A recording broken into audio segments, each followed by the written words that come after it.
Let me ask you, of course, President Biden has welcomed her release from prison. He has made human rights a major plank of his administration, returned America to actually valuing and acting on those values.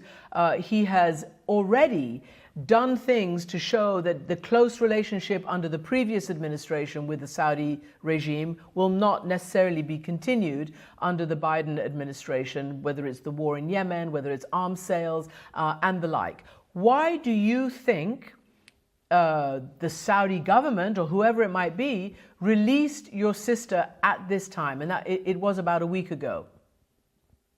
Yes, I mean, it's a fact.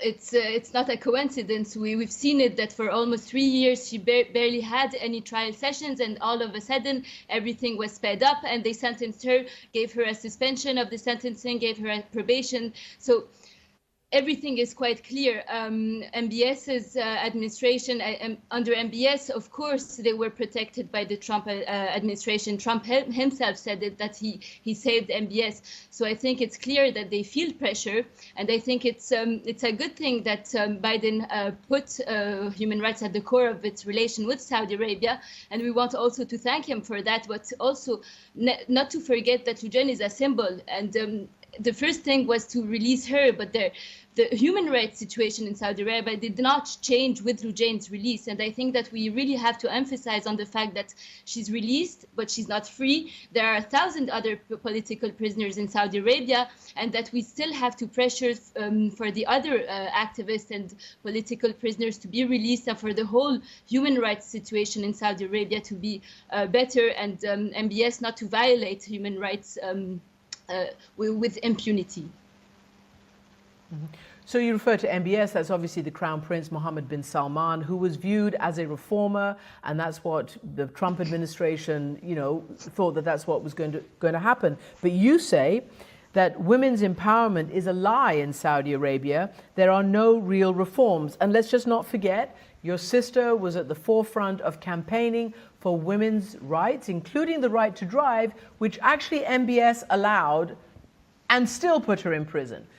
So what hope do women in Saudi Arabia have for reform under MBS?